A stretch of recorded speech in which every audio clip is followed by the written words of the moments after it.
Es la sede monumental de la provincia eclesiástica de Guadalajara. Tiene influencia en la región centro-occidente de México. Es joya arquitectónica pétrea del siglo XVI, en cuya construcción transcurrieron más de 140 años. Un conjunto antiguo que da cuenta de su grandeza. Alguna vez usado con fines profanos, como cuartel. Ha sorteado innumerables movimientos sísmicos de gran intensidad y se mantiene en pie, como mudo testigo de acontecimientos históricos, religiosos y civiles. Desde su creación fue centro de autoridad y fe. Su puerta mayor se abrió para recibir a 37 obispos y arzobispos que han gobernado esta sede desde 1548, y a todos los representantes de la autoridad real y republicana.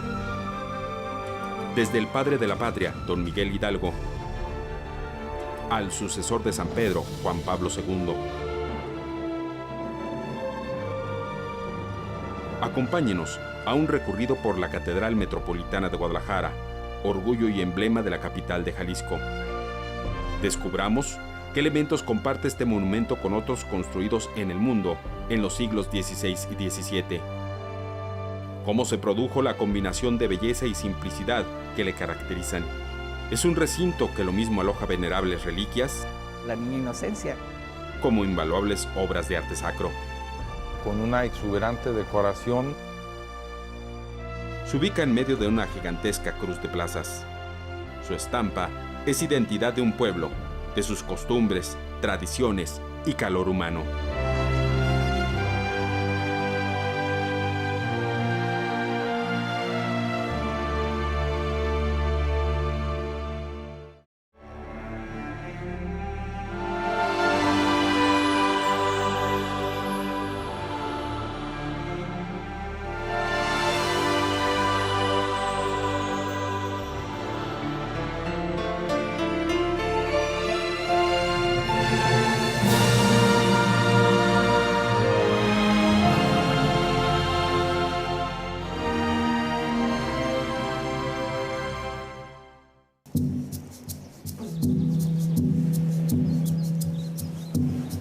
Antes de que España dominara esta parte del mundo, culturas nahuatlatas, en buena medida sedentarizadas, ocupaban las inmediaciones del valle de Atemajac.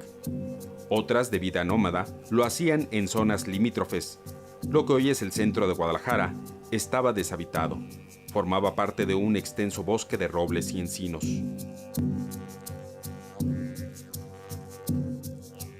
A partir de 1530, el expedicionario Nuño Beltrán de Guzmán fue agregando a la soberanía ibérica la región noroeste de la Nueva España. Todo lo que hoy es el estado de Jalisco y algo más, recibió entonces el título de Reino de la Nueva Galicia, dándosele por capital la ciudad de Compostela, caserío mínimo y de muy difícil acceso, donde tuvo su asiento la primera Real Audiencia del reino.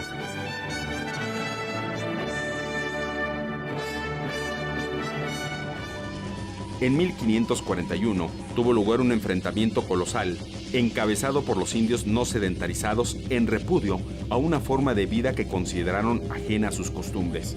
Fue necesario que el virrey Antonio de Mendoza, auxiliado por miles y miles de indios tlaxcaltecas, sofocaran esa rebelión, cuyos últimos promotores se atrincheraron en el baluarte natural del Mixtón, en el cañón de Juchipila. Al año siguiente se fundó la cuarta y definitiva Guadalajara, que a la postre, en 1560, se convirtió en capital del reino. El obispado se creó a instancias del emperador Carlos V el 13 de julio de 1548, por la bula del Papa Pablo III, contándose entre las primeras sedes episcopales del continente americano, llegando a ser su catedral, uno de los pocos edificios monumentales del siglo XVI que ha perdurado hasta nuestros días.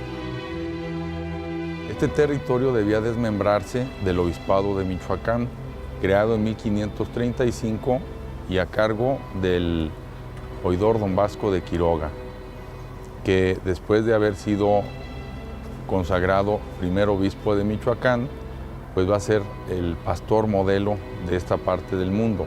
Hay en México casi 100 diócesis, pues solo 6 se remontan al siglo donde comienza lo que pues habrá de llamarse México.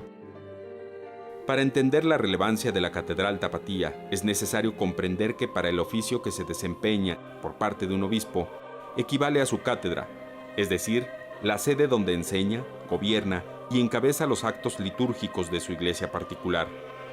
Don Pedro Gómez Maraver fue el primer obispo de esta diócesis, cuyo territorio abarcó casi el doble de la totalidad de lo que hoy es México. Se negó a vivir en Compostela, se avecindó en Guadalajara y pidió al rey que solicitara al Papa su licencia para trasladar la sede. Fue una batalla legal con el obispo de Michoacán, don Vasco de Quiroga, que concluyó en 1560. Por este motivo, no pudo comenzar antes la construcción de la catedral definitiva, que tuvo 5 sedes provisionales: el templo parroquial de Santiago Apóstol en Compostela, el templo parroquial de San Miguel Arcángel en Guadalajara, cuyo edificio fue rehecho para aumentar su capacidad. Se alzaba donde hoy se encuentra el Supremo Tribunal de Justicia. La cuarta se construyó en el espacio que ocupa actualmente el Jardín de los Jaliscienses Ilustres. Era muy grande, pero de adobe, y cubierta de paja. Le apodaron el Jacal Grande.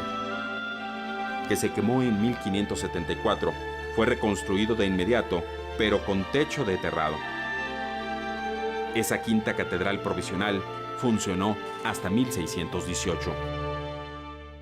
Podemos imaginarnos que un edificio de grandes dimensiones, cubierto con maderamen y torta de lodo, pues ofrecía muy pocas ventajas durante el tiempo de lluvias y los escurrimientos fueron muy grandes. Se desconoce el acta de colocación de la primera piedra de la catedral definitiva.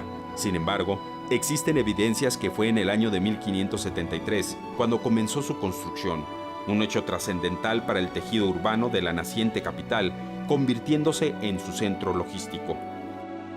Como se trataba de un edificio relevante, no solo para el ámbito eclesiástico, sino también para el civil, su diseño fue aprobado por el rey Felipe II, gran impulsor de una arquitectura sobria y clasicista, tal y como la vemos en El Escorial, obra suprema de su gobierno. Su planta basilical tiene 3 naves y 6 tramos. Sus bóvedas, al modo gótico, son de crucería. La fachada principal ve al poniente, flanqueada al norte y al sur por sendas torres. En estos vientos tuvo fachadas laterales, solo que la meridional fue tapiada al tiempo de construirse el templo anexo del Sagrario. Muchos años después, ese hueco fue transformado en la capilla de la Purísima Concepción.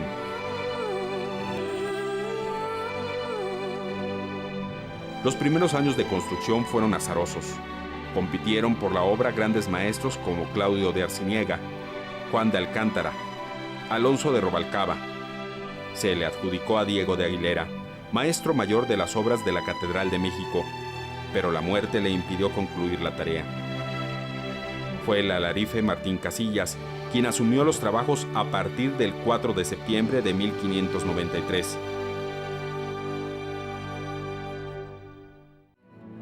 Solo los cimientos abarcaban una superficie de 2.000 metros cuadrados. Como material constructivo, se usó el sillar de toba amarilla de las canteras de Huentitán. Debemos ser conscientes de que la Catedral de Guadalajara es un monumento del siglo XVI. Se cuentan con las manos los grandes monumentos del siglo XVI que han llegado hasta nosotros. Los cimientos, los muros, el diseño. Las bóvedas se van a cerrar hasta 1618. Una vez cerrados los muros perimetrales y la bóveda, que tiene la peculiaridad de poseer en sus 3 naves la misma altura, faltaron aún muchos elementos por hacer, como las torres, el coro y la sacristía. Se inauguró la catedral definitiva el 19 de febrero de 1618. Casi un siglo debió transcurrir para que se incluyeran complementos. Tarea desmesurada si nos atenemos a los procesos técnicos de ese periodo, la escasez de habitantes y los pocos recursos materiales disponibles. En ese lapso, se labraron en madera retablos con entalladuras al gusto de la época, en los que la sensibilidad barroca reprodujo elementos vegetales en todas las variantes posibles, cubiertos con finas laminillas de oro. A diferencia de otras capitales, Guadalajara era en ese tiempo una ciudad distante y alejada de las rutas de plata y del comercio de ultramar. Eso explica que las obras en la catedral se demoraran tantos años. El primer retablo se comenzó a fabricar en 1619, gracias al mecenazgo de la Cofradía del Santísimo Sacramento. Lo diseñó y ejecutó el entallador Francisco de la Gándara, en 3 cuerpos y un remate. Los 10 altares tuvieron diversos títulos. El mayor, o de los Reyes, dedicado a la Asunción de María, titular del recinto que ejecutó en 1664 Tomás de Orduña. El del Perdón, al centro, y en el segundo tramo de las 3 naves. El coro con su sillería y sus 2 órganos monumentales, a la usanza de las catedrales españolas. Lamentablemente, y salvo algunas pocas pinturas y esculturas, nada se conserva de la decoración barroca de la Catedral Tapatía, cuyo interior fue totalmente modificado al gusto clasicista en el primer tercio del siglo XIX, toda vez que el temblor de 1818 dejó muy maltrechos los altares de madera que fueron reemplazados por los actuales de cal y canto. El Cabildo toma en sus manos esa transformación hacia el estilo neoclásico, entonces desaparece ahí el barroco y todo el diseño de los nuevos altares que se debe a José Gutiérrez, el arquitecto que también hizo el proyecto del Sagrario Metropolitano. Él es el que va a introducir el estilo neoclásico en Guadalajara. Sin embargo, su estructura interna en 3 naves y con bóvedas de crucería es netamente gótica. Tenemos noticias de que Fray Pedro de Ayala, el segundo obispo, le pidió a Felipe II que el diseño de la Catedral de Guadalajara se sometiera al de la Catedral Magistral de Alcalá de Henares. Los numerosos vitrales que decoran los vanos de los muros de la Catedral de Guadalajara fueron confeccionados por la casa italiana Peraldini a fines del siglo XIX, la cual puso en la Ciudad de México una sucursal. Reproducen imágenes relacionadas con la titular del recinto, la Virgen María, de la que se presentan episodios que van de su nacimiento a su coronación gloriosa en el cielo. Originalmente, en las catedrales góticas, las grandes vidrieras tenían la finalidad de ser un libro para los que no tenían acceso por ignorancia, por desconocimiento, por falta de alfabetización a la letra de molde. Tenían ellos, el Cabildo en ese entonces, a 1875 más o menos, 1877 es el periodo en el que están pidiendo los vitrales. El Cabildo estaba interesado en dar un mensaje, y ese mensaje era un mensaje sobre la Virgen, un mensaje mariano. De los desposorios, la anunciación, la visitación y la coronación, junto con la mujer adúltera y la resurrección de Lázaro, que están también en los testeros de las naves, son vitrales franceses y se mandaron en barco desde allá, se vinieron en pedazos, aquí se armaron, se mandó pedir los vidrios más gruesos para que pudieran resistir las tormentas y los cañonazos que se supone había en la ciudad en ese entonces, porque era un momento de guerras en todo el país. Después, a principios del siglo XX, se empezaron a encargar los que están alrededor de las naves. Alrededor de 1905 calculamos, porque la casa Pelandini, que fue la que se encargó de hacer estos vitrales, puso una sucursal aquí en Guadalajara, más o menos por esos años, y fue que empezó a surtir de vitrales a muchos puntos de la ciudad. La capilla mayor o presbiterio de la catedral fue ampliado durante el siglo XIX. Para ello, fue necesario demoler el muro testero o ábside, alargar los muros y montar sobre ellos la cúpula, cuya luminosidad llena este espacio. Bajo la misma se instaló la sillería del coro de los canónigos. Uno de los oficios de la catedral y de los integrantes de su cabildo eclesiástico consiste en recitar de forma solemne el rezo de las horas canónicas mañanas y tarde. Esa encomienda hizo que la catedral fuera también un ámbito propicio para el canto y la música. Las modificaciones subsecuentes a partir de esa, que fueron muy graves, pues consistieron en liberar el segundo tramo de la Catedral del Coro, retirar los órganos de Nazarre que estaban instalados a los lados del coro. El desplazamiento del coro en la Catedral de Guadalajara es de los primeros que se hacen en el continente americano. Entonces es una renovación en que va a entrar pues, la liturgia con el objetivo de tener más espacio para los fieles. El coro originalmente ocupaba la nave central. Cuando se le removió y se le hizo la actual sillería, se tallaron en sus dos niveles 52 sitiales. Se trata de una obra maestra de la ebanistería mexicana de mediados del siglo XIX.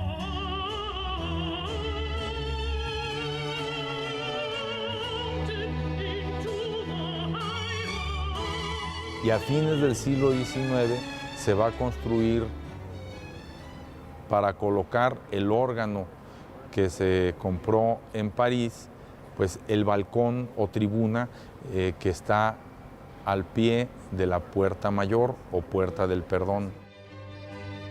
La Catedral de Guadalajara solo pudo consagrarse hasta el 16 de octubre de 1716. Se llevó a cabo por el obispo Fray Manuel de Mimbela. En los años subsecuentes, se continuaron los trabajos destacando la construcción de los órganos, que estuvo a cargo de Josep Nazarre, y la sala capitular, recinto donde tienen lugar las reuniones del cabildo eclesiástico.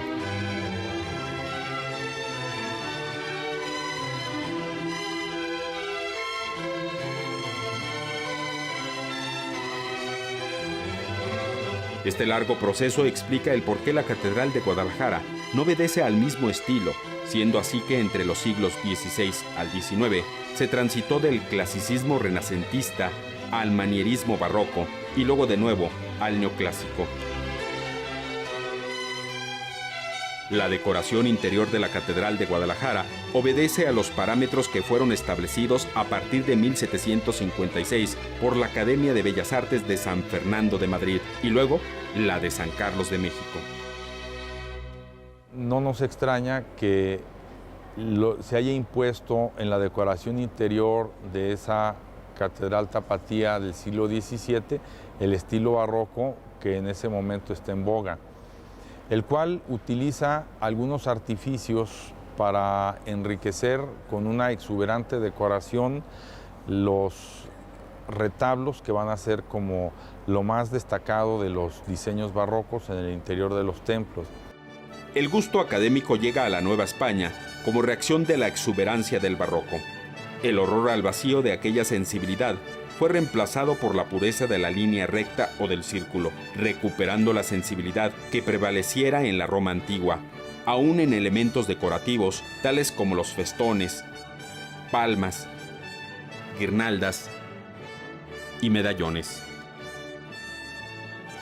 Para dar pie a este nuevo estilo que se basa en columnas, en frontones, que son lo que remata las columnas. Definitivamente la ornamentación del interior de la Catedral de Guadalajara se puede considerar como un ejemplo del impacto que tuvo en esta parte del mundo el magisterio de la Academia de San Carlos. Los actuales altares, fabricados en 1822 y 1834, contaron con la participación de sus brillantes egresados como Francisco Eduardo Tresguerras, Mariano Mendoza y principalmente José Gutiérrez. Y esos altares van a estar dedicados a los titulares casi tal y como han llegado a nuestros días con ligeras modificaciones. De las imágenes veneradas en el interior de la catedral, solo 3 son tan antiguas como ella. El imponente crucifijo conocido como el Señor de las Aguas, Nuestra Señora de la Rosa, que le donó Carlos V, y San Nicolás de Bari. Bueno, pues una decoración a base de rectas bastante apegada a los criterios arquitectónicos de la herencia grecorromana. El repertorio iconográfico del interior de la catedral no es en modo alguno caprichoso o anárquico. Obedece a una ruta trazada con toda intención, que debe interpretarse a partir del lugar preferente, el del presbiterio, donde luce un conjunto escultórico dedicado al tema de la Asunción de María, cuyo discurso prolonga los vitrales. Dicho repertorio continúa en la nave norte con el altar de Nuestra Señora de la Rosa y el de los Arcángeles, estando al centro San Miguel, patrono primigenio de la ciudad. Este altar es de alabastro, lo mismo el que le es frontero, en la nave sur, dedicado a los apóstoles, con San Pedro al centro y a sus lados San Pablo y Santiago, el patrono original de la diócesis. Los restantes altares así se aprecian. El de Nuestra Señora de Guadalupe, flanqueado por San Martín de Tours, otro de los patronos celestiales de la ciudad. Tiene ante sí el del Sagrado Corazón de Jesús, el de San José, patrono universal de la Iglesia, ve al de San Juan Nepomuceno, patrono del Cabildo Eclesiástico, el de San Clemente Papa, patrono jurado de la ciudad, frente al de Nuestra Señora de Zapopan, patrona actual de la arquidiócesis. Vienen luego las dos capillas instaladas en los cubos de las torres norte y sur, dedicada una al Señor de las Aguas y otra a Nuestra Señora de la Soledad. En 1818 se colocó la primera piedra del Templo del Sagrario, pero hasta esa fecha los tapatíos acudían a la catedral como a su parroquia, y el despacho del párroco pues era esta capilla del cubo de la torre norte de la catedral. Entonces ahí tenemos un estilo neoclásico muy redondo, como ninguna otra iglesia en México, ninguna otra iglesia de esta jerarquía, una sede catedralicia, y eso pues es muy interesante pues para la arquitectura religiosa mexicana. A diferencia de otras catedrales en el mundo, la de Guadalajara, siendo un contenedor de historia y arte, mantiene vigente su vocación original. Es un ámbito de fe para cientos de visitantes que cada día deambulan por ella con diversos intereses, prevaleciendo el espiritual, redoblado este año por la convocatoria de un jubileo que hizo el Papa Francisco, motivo por el cual hasta el mes de noviembre permanecerá abierta la Puerta Mayor, habitualmente cerrada, pues solo se abre 2 veces al año, el Jueves Santo y el día del arribo de la Virgen de Zapopan a la iglesia matriz. Las catedrales del siglo XVI tienen todas ellas en su imafronte 3 puertas, y la del centro se llama Puerta del Perdón o Puerta Mayor, y permanece cerrada siempre, salvo muy contadas ocasiones. Dado su uso, los elementos que forman parte de este edificio están cargados de símbolos y contenidos a la vista de todos, de los cuales ya hemos mencionado 2, los vitrales y los titulares de los altares. Pero la ruta sigue, con el programa iconográfico en los medallones que rematan los altares laterales, que nos muestran episodios bíblicos que ilustran toda la historia de la salvación. Además, en la Catedral de Guadalajara existe una de las devociones populares que motiva una urna de madera protegida con cristales que deja al descubierto el cuerpo inerte de una infanta. En unos momentos continuaremos con nuestro recorrido por esta joya de roca y cantera.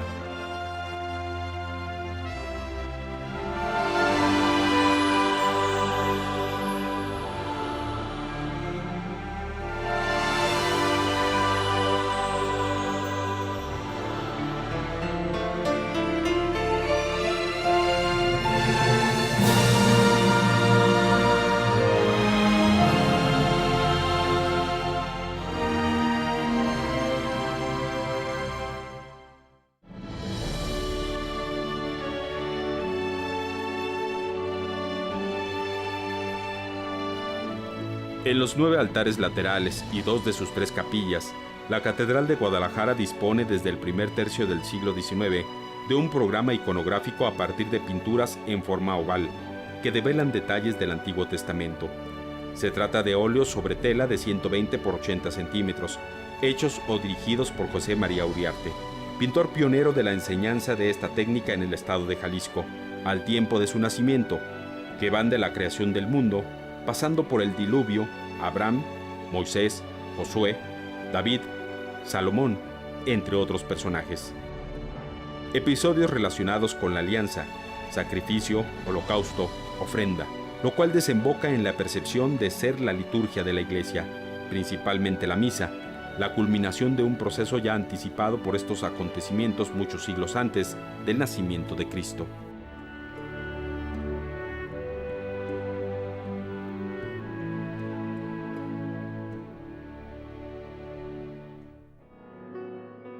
Los dos primeros siglos, entre 1573 a 1773, fueron para la catedral un proceso de obra negra y detalles. A partir del siglo XIX, se pensó en reemplazar algunos elementos por considerarlo poco aptos para el uso del momento. Eso ocurrió con el coro, que significó ser obstáculo para admirar a golpe de vista la amplitud del espacio. El altar de los reyes, que en su tiempo aludía al monarca español, y a la ruina que fue cayendo sobre los altares de madera, labrada y dorada, cuya reparación después del terremoto de 1818 resultaba tan costosa como sustituirlos por piedra y argamasa. El proyecto para reformar el interior de la catedral tuvo lugar durante la larga gestión del último obispo peninsular, don Juan Cruz Ruiz de Cabañas y Crespo, varón ilustrado, que fue rector del Colegio de San Bartolomé en Salamanca y del Seminario Conciliar de Burgos antes de ceñir la mitra tapatía. La catedral sufrió una transformación radical en cuanto al estilo, o sea, la desaparición de los altares barrocos, los altares dorados, los que eran de madera, que pues por temblores, por descuidos se fueron destruyendo. Entonces ya hacia 1824 el Cabildo toma en sus manos esa transformación hacia el estilo neoclásico. Entonces desaparece ahí el barroco. Se responsabiliza indebidamente al obispo Cabañas de haber ordenado retirar los altares barrocos. En realidad hemos dicho que fue un accidente gravísimo el que provocó que estos quedaran muy deteriorados en 1818 y que se tomara la decisión 15 años más tarde de reemplazarlos. El obispo Cabañas, benefactor de la ciudad, alentó el desarrollo arquitectónico del neoclasicismo, según lo vemos en las obras que encargó al más destacado alumno de Manuel Tolsá, José Gutiérrez, quien dirigió la construcción de la Casa de Misericordia, hoy Instituto Cultural Cabañas, el Templo del Sagrario y el pórtico del Templo de Santo Tomás, convertido en la actual Biblioteca Iberoamericana Octavio Paz. Las modificaciones del interior de la catedral en el siglo XIX se vieron frenadas por el vaivén de los tiempos políticos. La encarnizada lucha entre los bandos liberal y conservador impactó a la iglesia y sus bienes materiales. En ese tiempo, la catedral fue reiteradamente cañoneada y saqueados sus adornos de plata, entre ellos su altar mayor, que fue desmantelado. La victoria de los liberales fue también la ruina de los intereses eclesiásticos, concluyendo con la incautación absoluta de su patrimonio, una pérdida irreversible y la provisión para que la iglesia pudiera recuperar lo que era suyo. Hubo dos grandes periodos que sí mortificaron mucho el patrimonio de la catedral. Uno fue la Guerra de Reforma y otro fue la Revolución, porque incluso en la Revolución, justo eso da origen a la formación del Museo Regional. Isca Farías, viendo que los yaquis que venían acompañando a los constitucionalistas estaban haciendo en el atrio de la catedral sus fogatas con reclinatorios, con libros de coro, con todas estas cosas de la catedral, entonces fue que pues le pidió al general Manuel M. Diegues que parara pues ese acto de barbarie y le permitiera conservar, ¿no?, o rescatar algunas cosas. La sobriedad del clasicismo, aunado a menores ingresos en el cabildo eclesiástico, ocasionaron que las obras catedralicias se interrumpieran algunas veces. De cualquier manera, las torres, el remate semicircular, la cúpula, los altares interiores, los púlpitos y el grandioso altar mayor de 4 caras, hecho en Carrara y adquirido en Génova, el atrio y casi todas las pinturas y esculturas que hoy en día vemos son de esa centuria. Las esculturas de la catedral se hicieron casi todas en el siglo XIX a partir de la contratación que se hizo de los escultores más famosos que había en México en ese momento. Estamos hablando casi al filo de la independencia, 1825, 1830. Y como esos escultores, los 3 eran queretanos y los 3 se llamaban marianos, bueno, pues hicieron una época y una escuela. Mariano Pierusquía, Mariano Arce y Mariano Montenegro. Por ejemplo, de altares barrocos nos quedan nada más 3 esculturas: Santa Ana, San Joaquín y San Nicolás de Bari. Y eso lo vemos porque atrás están planas esas esculturas, quiere decir que estaban adosadas a un altar barroco, ¿no? Es un estilo artístico nuevo que es el neoclásico, que también se va a poner de manifiesto en edificios públicos, en escuelas, ¿no? Eso fue introducido desde finales del siglo XVIII, cuando entran los Borbón a gobernar España, ¿no? Pero aquí nuestras repercusiones directas son el Cabañas y la transformación neoclásica de la catedral. Corona de ese esfuerzo fueron la Capilla de la Purísima y la instalación del órgano monumental, el más grande e importante del occidente de México, construido en París en 1892 por la Casa Märklin.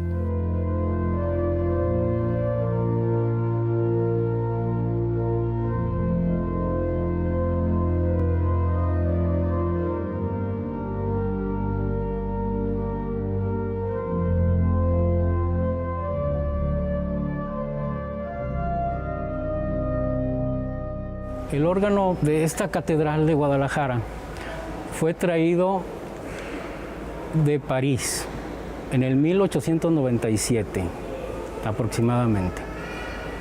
El órgano contaba con 33 registros, 33 juegos de tubos. En el 1965, una empresa italiana hace una reforma y agrega otro tanto igual de tubos, de registros. La catedral tenía el órgano de tribuna y el órgano de coro. El órgano de coro se vende a San Juan de Dios en los años 40 más o menos. Durante 2 siglos, el interior de la catedral funcionó también como sede de la parroquia del Sagrario, la única hasta 1782. En el año de 1818 comenzó a construirse el verdadero sagrario, donde estuvo el Camposanto. Recibió el rango de metropolitano a partir de 1863, al ser elevada Guadalajara a arquidiócesis. Este monumento es un ejemplo supremo del neoclasicismo.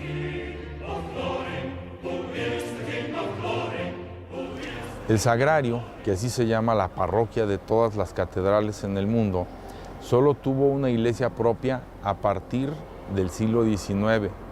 En 1818 se colocó la primera piedra del templo del Sagrario, pero hasta esa fecha los tapatíos acudían a la catedral como a su parroquia, y el despacho del párroco pues era esta capilla del cubo de la torre norte de la catedral.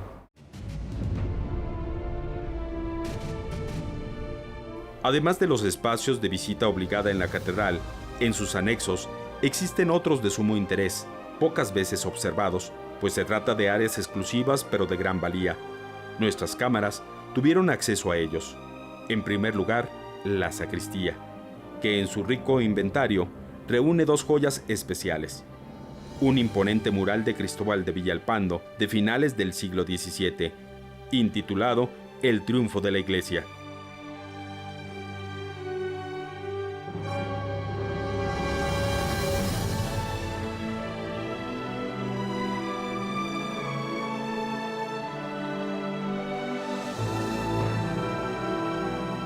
Y la Inmaculada Concepción del pintor oficial de la corte, Bartolomé Esteban Murillo, entre otros objetos.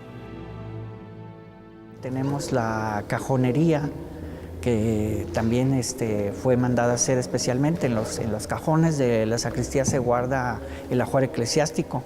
Tenemos aquí, por ejemplo, ajuar eclesiástico que usó Fray Antonio Alcalde, tenemos desde el siglo XVIII. Hay otros de una fábrica muy famosa en Toledo, en España. Casi toda la indumentaria del siglo XIX proviene de allá, y también tenemos un conjunto que se le conoce como el angélico, porque tiene capa pluvial y tiene todo lo que constituye un ajuar eclesiástico para una ceremonia religiosa. Ese fue comprado en París en 1900, fue uno de los premios de la Exposición Internacional de París. Y también tenemos obra de pintores novohispanos del siglo XVIII como Miguel Cabrera, la Virgen del Apocalipsis que tenemos aquí es de Miguel Cabrera. Tenemos también José de Alcíbar, José de Páez, tenemos también una magnífica imagen de la Virgen de Guadalupe, y por supuesto la imagen más conocida es la imagen de la Asunción, que durante muchos años estuvo atribuida a Bartolomé Esteban Murillo. Hay jarrones chinos de diferentes dinastías, también hay unos tibores japoneses. El Cristo de marfil, que también es de las pocas cosas que se conservan de la catedral antigua, digamos, de la catedral barroca, ¿no? Junto con los cuadros. La sala capitular reproduce el diseño de la sacristía catedralicia. Es una planta rectangular, dividida en 2 tramos y cubierta con bóvedas vaídas. Este recinto es el espacio donde tienen lugar las sesiones del cabildo eclesiástico. En su subsuelo hay también una cripta u osario para los miembros difuntos de la corporación.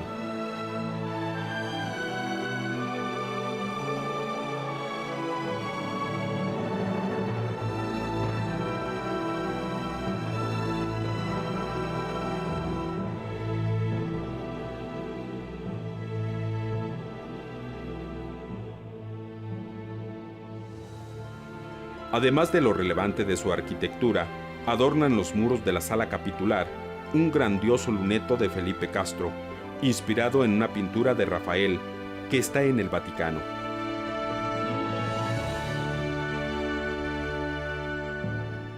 Y una galería de retratos que representa a todos los obispos que han gobernado la diócesis de Guadalajara desde 1548.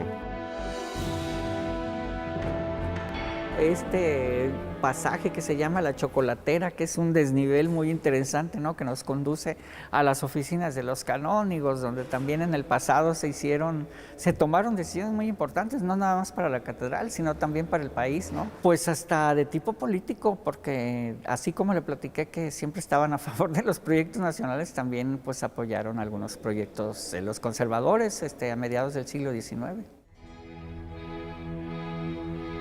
Bajo el altar mayor de la catedral está la cripta de los obispos.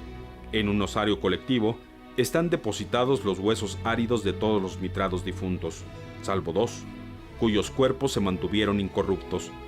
El de Francisco Gómez de Mendiola, que murió en 1574, y Juan Santiago de León Garavito, fallecido en 1695. De los 8 arzobispos ya fallecidos, los 3 con título cardenalicio están enterrados en este lugar: José Garibi Rivera, José Salazar López y Juan Jesús Posadas Ocampo. 3 más en la Capilla de la Purísima y otros 2 en los cruceros del Templo del Sagrario, todos ellos con monumentos funerarios de laudable hechura. Las leyes de reforma prohibieron los cementerios en las catedrales, ¿verdad? Entonces, estaría prohibido tener un sepulcro en la iglesia, ¿verdad? Pero esto también tiene que ver con el triunfo de la República y con la reconciliación que hay durante el Porfiriato con la iglesia y el Estado. Por eso se les permite exhumar de Belén y traer los restos de Pedro Loza y de Pedro Espinosa. Por eso se hacen esos altares. Y Monseñor Orozco Jiménez, que fue un altar que mandó a hacer el cardenal Garibi, basado en el León de Lucerna, que tiene que ver también con eso. Entonces, aquí tenemos los defensores de la fe, por eso están ahí en la capilla de la Purísima, ¿no? La cripta está diseñada junto con la catedral, porque todas las catedrales del mundo tienen justo abajo del altar mayor ese cementerio de los obispos, ¿no? San Pedro en Roma tiene también abajo pues la cripta donde están los papas, ¿no?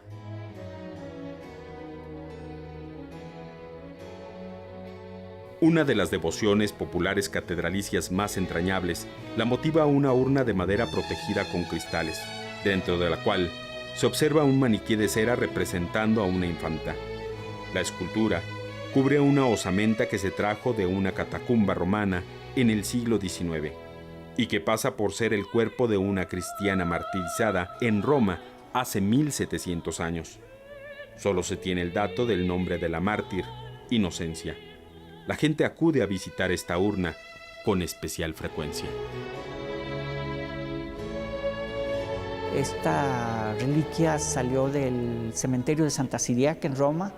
De ahí viene también un santo que tenemos en Lagos de Moreno, que es San Hermión, pero esta reliquia se compró hacia 1740 y tantos. Viene inicialmente con las religiosas de Santa Mónica, y Monseñor Orozco y Jiménez es el que ordena que se la traigan aquí a la catedral. Inicialmente estuvo a los pies del altar de la Virgen de la Rosa, pero pues como es tan visitada, se le dio otro espacio para que no interfiriera mucho con el culto de la Virgen de la Rosa. Y aparte en el museo nos quedan reliquias que también pertenecieron a altares barrocos. Por ejemplo, tenemos reliquias de Santa Hildegarda, está el cráneo, están también unos huesos de San Vito, que son mártires de la primera era del cristianismo, y esas reliquias estuvieron en la catedral barroca, estuvieron en el altar de los apóstoles, esas reliquias, porque la idea en este periodo del barroco pues tiene que ver con esto, ¿no? También mostrar los huesos para inducir el sufrimiento, la reflexión en los fieles, ¿no? Donde mejor se aprecia la sobriedad clasicista del diseño primitivo de este edificio del siglo XVI es en su exterior.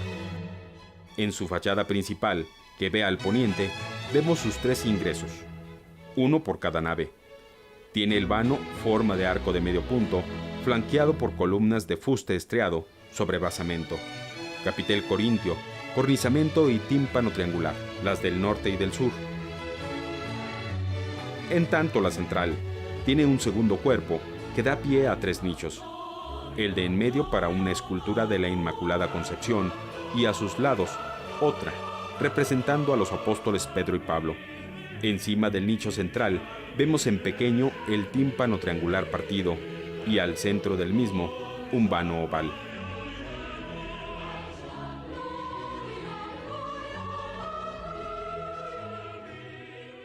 Al regresar, nos detendremos en la puerta mayor del perdón de la Catedral de Guadalajara, que solo se abre en muy contadas ocasiones y que la han cruzado toda clase de figuras públicas, entre ellas el padre de la patria don Miguel Hidalgo y Costilla y el Papa Juan Pablo II. Hablaremos también del secreto de ingeniería que envuelve a las torres piramidales del recinto, que han sobrevivido a innumerables movimientos telúricos de la región.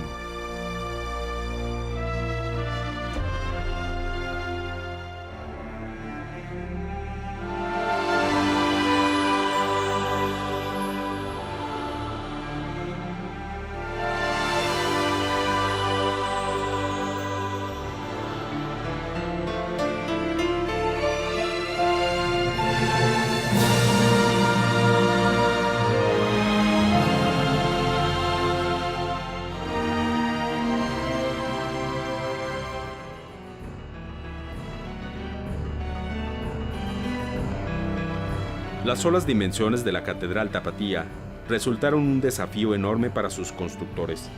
El conjunto abarca 6.535 metros cuadrados.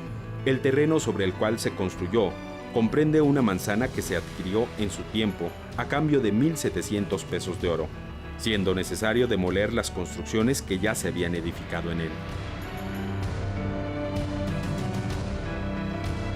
La fachada es de estilo renacentista en su mayor parte. Los dibujos están en el Archivo General de Indias, de eso no hay ninguna duda, o sea, es la fachada original. En una piedra de la fachada tenemos la firma del alarife Martín Casillas. Era un cantero, o sea, no es arquitecto como los de la Catedral. Era un cantero, pero los canteros en esa época deberían tener conocimientos de matemáticas, por aquello de medir los sillares. Entonces tenían que tener unos conocimientos de cálculo y de matemáticas.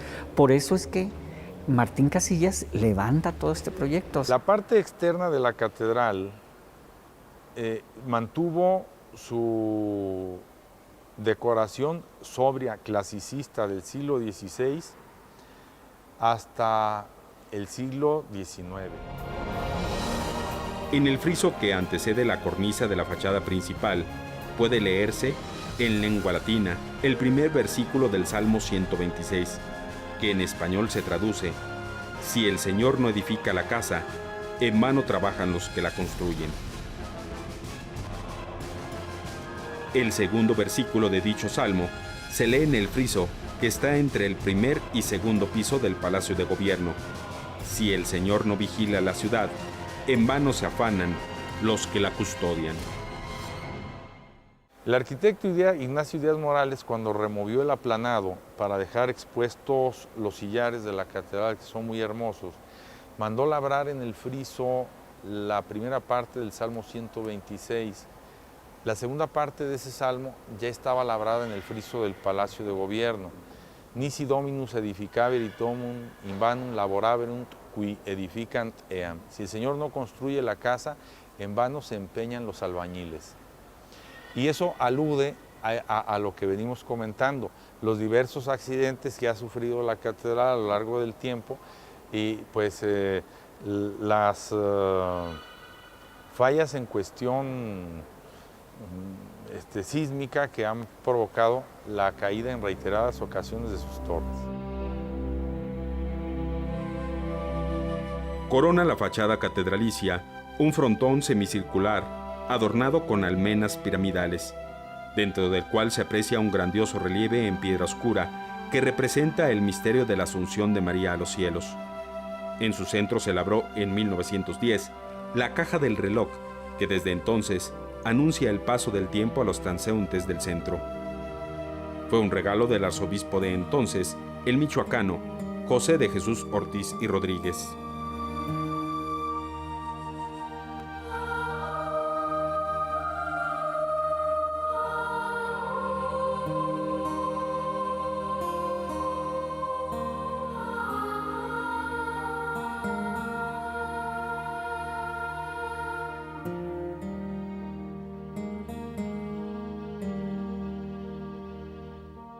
Para darle a la fachada una expresión menos cerrada o menos cuadrada en lo que habría quedado pues así, ese enorme espacio.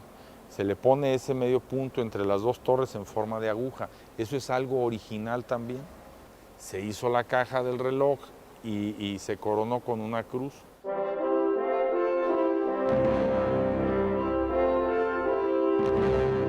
La puerta mayor solo se abre en muy contadas ocasiones. En los tiempos neogallegos, cuando tomaba posesión de su cargo un nuevo obispo o el presidente de la Real Audiencia. En la época independiente, hasta mediados del siglo XIX, el día de la inauguración del mandato de los gobernadores de Jalisco. Por ella pasó, el 26 de noviembre de 1810, el padre de la patria, don Miguel Hidalgo y Costilla, que fue recibido por una comisión eclesial. La cruzaron los emancipadores de lo que hoy es el estado de Jalisco, el 13 de junio de 1821, día en el que coincidieron con el arribo de la imagen de la Virgen de Zapopan a la catedral. La Intendencia de Guadalajara se adhirió al Plan de Iguala. Además, el 30 de enero de 1979, hizo lo propio el entonces Papa Juan Pablo II, sucesor de San Pedro en la tierra. Pero esa puerta pues nada más se ha abierto pues en ocasiones muy señaladas, y una de ellas fue precisamente el arribo del padre, ahora conocido como padre de la patria, don Miguel Hidalgo. Lo recibe el Cabildo. Es muy curioso, es muy interesante e importante el comportamiento del Cabildo a lo largo de la historia de México en el siglo XIX. Siempre va a ser aunque se dice pues que los sacerdotes, su patrono mayor es el Vaticano, ¿no? Y que por tanto su presidente, digamos, entre comillas, sería el Papa, pero el Cabildo Catedralicio de Guadalajara durante el siglo XIX se mostró muy nacionalista, muy a favor de las causas nacionales. Entonces recibe Hidalgo, pues porque seguramente también ellos, aunque el obispo Cabañas no fuera de esa opinión, pues, pero el Cabildo, con el gesto de recibir a Hidalgo, pues hace un gesto de simpatía muy importante, porque además se le ofrecen un Te Deum, y le componen una música especial para ese Te Deum, ¿no? Y bueno, también en momentos álgidos durante la intervención francesa, el Cabildo de Guadalajara fue el único que se pronunció contra la intervención francesa.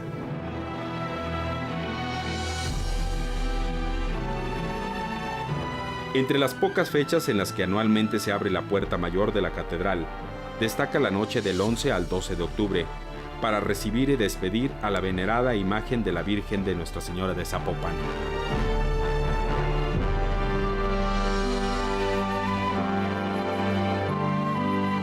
Las características torres del majestuoso recinto que ha llegado hasta nosotros fueron concluidas en 1854.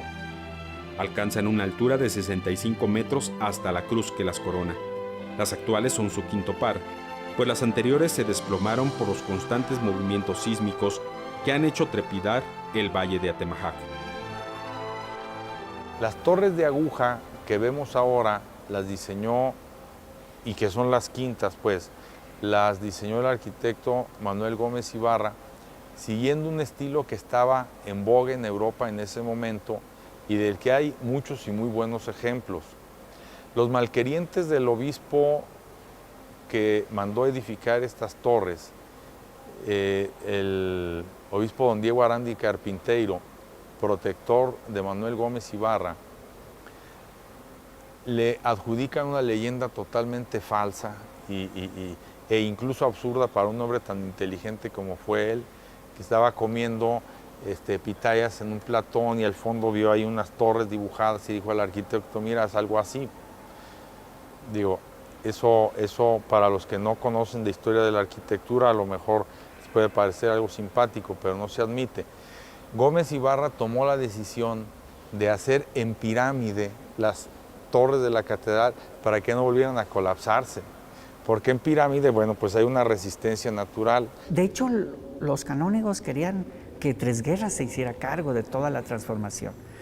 Pero Tres Guerras en ese tiempo era un arquitecto muy famoso, tenía mucho trabajo, estaba trabajando haciendo un teatro en San Luis Potosí, entonces, pero de todas maneras vino aquí a Guadalajara y nos dejó un documento interesantísimo donde incluso sugiere las torres, o sea, les dice que las nuevas torres que habían sido destruidas por el temblor de 1818 deben ser construidas de un material ligero y a la inversa y puntiagudas, eso lo especifica en él, que probablemente eso lo tomó en cuenta Gómez Ibarra, ¿no? Cuando las va a ejecutar ya hacia 1850.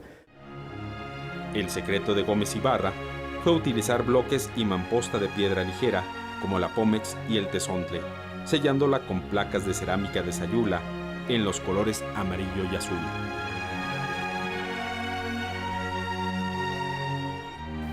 Y bueno, le dio ese toque de originalidad que a los puritanos no les gusta, pero entendamos que aquí se trata de un edificio que es el resultado de muchas circunstancias y bueno, las torres en definitiva tienen esa forma ajustándolas a las circunstancias, digamos, de estabilidad del subsuelo de esta ciudad. Las torres constan de dos cuerpos.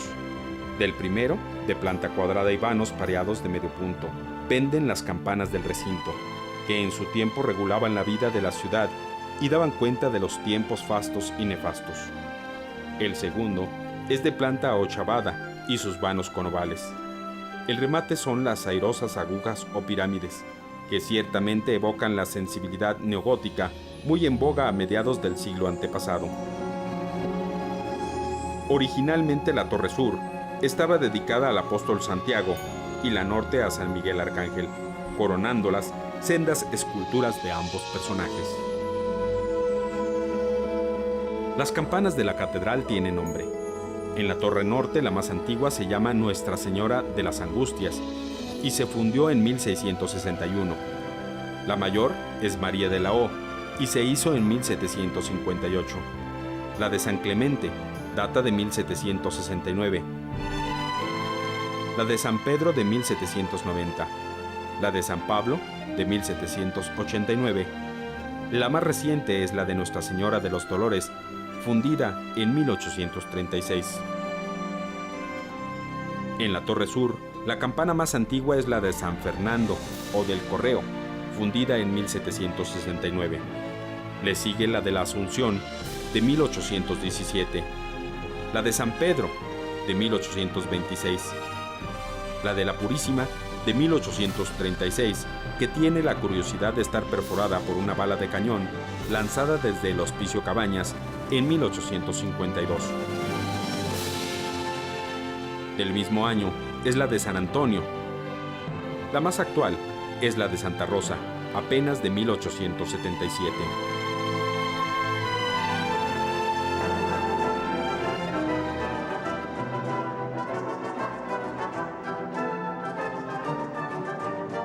Es la noche del 20 de marzo de 2014.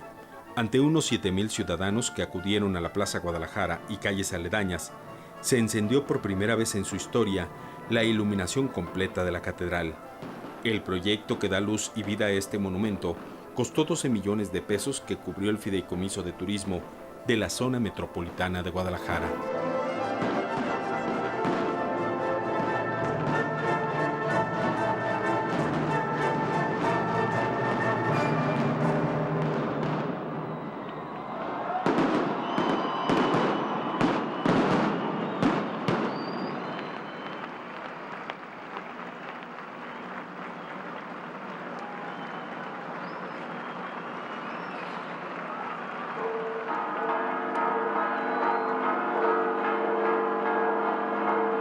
La catedral desde un principio, desde que fue fundada, tenía muchos, digamos, aires de grandeza, si se puede decir así. O sea, la catedral desde que la construyeron estaba pensada para ser una catedral muy grande, atender a muchísimas personas y ser, digamos, un punto importante en todo el territorio de la Nueva Galicia, y eso se sigue viendo hasta la fecha.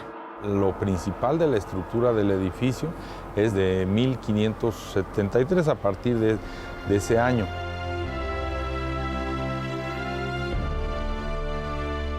Este 16 de octubre de 2016, la Catedral de Guadalajara cumple 300 años de consagración y hasta noviembre su puerta mayor estará abierta para recordarnos a todos, creyentes o no, que debemos ser compasivos y bondadosos unos con otros.